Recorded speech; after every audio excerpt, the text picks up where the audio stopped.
Sudarshan news channel के chief editor Suresh Chauhan ने civil services के ताल्लुक से जो मुतनाज़ा बयान दिया है, इस सिलसिले में मेरे साथ जुड़ रहे हैं सीनियर सहाफ़ी सईद अनवर। इस सिलसिले में बताएंगे नाज़रीन मीडिया को अपनी राय। देखिए, सुदर्शन चैनल के जो editor in chief Suresh Chauhan है, वो बेसिकली आरएसएस जहनीत का है।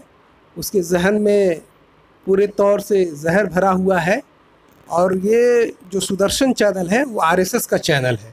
और ये इस तरह का बदउनवानी, बदजुबानी और बदअखलाक जो ख़यालात है, ये पहले भी वो कई मौके पर कर चुका है। ये हालिया इसका जो बयान है, जो इसका आया है कि जो union public service commission, Akhil Bharatiya प्रशासनिक सेवा, इसके तहत 3 पद आते हैं जो ऑल इंडिया लेवल के होते हैं। एक आईएएस, इंडियन एडमिनिस्ट्रेटिव सर्विस, भारतीय प्रशासनिक सेवा, दूसरा इंडियन पुलिस सर्विस, भारतीय पुलिस सेवा, और इंडियन फॉरेन सर्विस। ये 3 जो है अखिल भारतीय स्तर पर यूपीएससी से और भी पद क्रिएट हैं, लेकिन ये अखिल भारतीय स्तर के 3 पद हैं। तो इस पर ख़ास करके उन्होंने निशाना साधा है कि मुसलमान इस बार 40 आए हैं, और जिसमें से जामिया और जो अलीगढ़ को इसने निशाना बनाया है। और यहाँ से बेसिकली दोनों यूनिवर्सिटी से जो 40 बच्चे आए हैं, उसमें से 16 मुस्लिम हैं और 14 जो है गैर मुस्लिम हैं।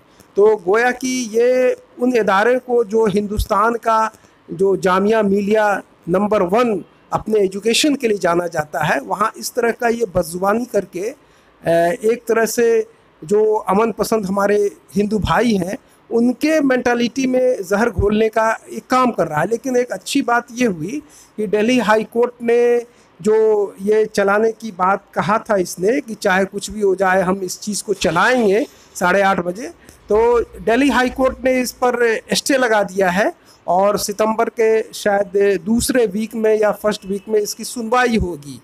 और ये जो हमारा जो जनसंख्या है वो लगभग 16 करोड़ है, हम 16% है। उस हिसाब से अगर देखा जाए तो आईएएस में 1.5% है और आईपीएस में 3.5% है और आईएफएस में आधा प्रतिशत से शायद ऊपर है। तो हम आबादी के एतबार से भी इन स्थितियों में नहीं है कि हम संख्या और अनुपात के बल पर इन सर्विसेज में वहाँ पर हमको पहुँचाया जाए। हालांकि सच्चर कमेटी जो आज से 15 साल कबल जो 2006 में सच्चर कमेटी को लाया गया, Rajendra Singh justice, retired justice के मार्फत से, उन्होंने मुसलमानों के जो स्थिति और हालात है, ख़ासकर एजुकेशन के मामलों को लेकर काफ़ी चिंता प्रकट किया था। और उन्होंने कहा था कि मुसलमानों को रिजर्वेशन मिलना चाहिए और इनकी संख्या को बढ़ाया जाना चाहिए, उनको यूपीएससी में जगह मिलनी चाहिए।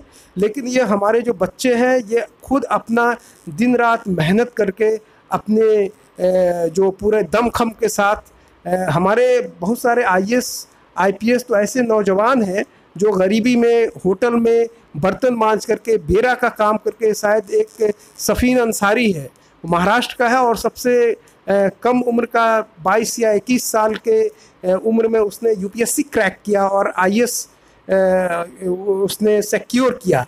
तो ये किसी के कृपा बल पर या किसी के बूते पर या किसी ने उपकृत नहीं किया, ये खुद अपने मेहनत के बल पर ये चीज़ पाया है। और ये जो संघी जो मोदी और जो अमित शाह है, और इसका ख़ास करके इन लोगों से ख़ास करके काफ़ी गाढ़ा ताल्लुकात है, काफ़ी गहरा वाबस्तगी रहा है ये सुरेश चौहान से।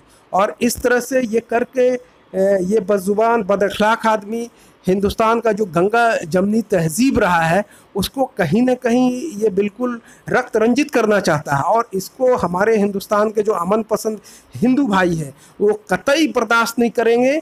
और अब वक्त आ चुका है कि हम लोगों को ऐसे लोगों के ख़िलाफ़ पुरज़ोर एहतजाज करके ऐसे लोगों का समाज से बाइकाट करना चाहिए, ऐसे लोगों को निकाल बाहर करना चाहिए।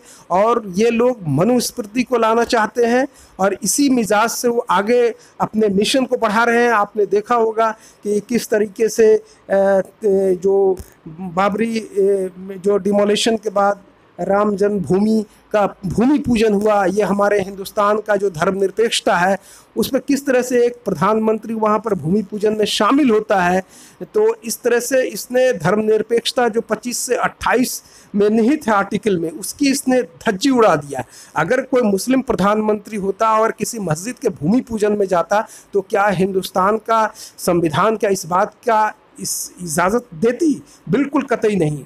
जब वो प्रधानमंत्री बन जाता है तो वो देश का होता है, वो 138 करोड़ देशवासियों का होता है, वो किसी धर्म का नहीं होता है, वो किसी जात का नहीं होता। भले ही हिंदुस्तान के मानने वाले जो हमारे देशवासी हैं उनका धर्म हो सकता है, लेकिन प्रधानमंत्री का पद जो है धर्मनिरपेक्ष होता है। तो इसने जा कर के जो बदनामी किया है और यही मिशन हो रहा है।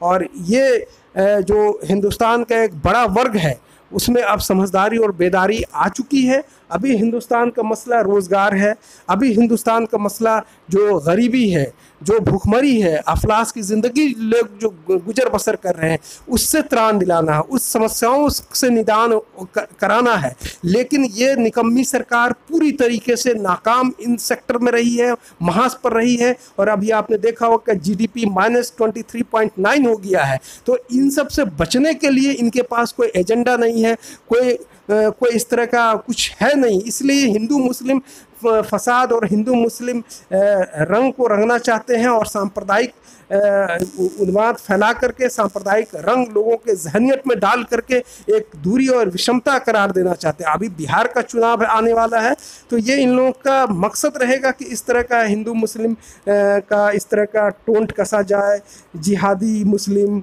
और जो है राम भक्त हिंदू, इस तरह का बातें कर करके पोलराइज करना वोट को। और यही ये लोग कर रहे हैं और इनको तो कुछ करना नहीं है। लेकिन जो सुरेश चौहान ने जो किया है तो इसका मैं बहुत ही कंडेम करता हूं और इस शख्स को जेल होनी चाहिए। इसने संविधान का जो 14 से जो 18 है, जो आपका जो फंडामेंटल राइट्स विधि के समक्ष समता, उसका इसने बिल्कुल जो है उल्लंघन किया है। वो उस चीज़ का इसने खिलाफ वर्जी किया है। ये संविधान का और आइन का सीधे सीधे ये उपहास उड़ाया है, खिल्ली उड़ाया है। अगर इसी की जगह पर कोई दलित बोला होता या कोई मुसलमान बोला होता तो वो कब का जो है जेल चला जाता। ये हिंदुस्तान जो आज 6 वर्षों में जो कुछ भी देख रहा है वो पिछले 70 वर्षों में हम लोगों को देखने को नहीं मिला। कफील खान को बिना किसी वजह के, बिना किसी कारण के उसको राष्ट्रीय सुरक्षा एक्ट के तहत जेल में बंद कर दिया गया, जबकि उसका कोई कसूर नहीं था। वो माननीय न्यायालय के हस्तक्षेप के बाद उसे बाहर किया गया।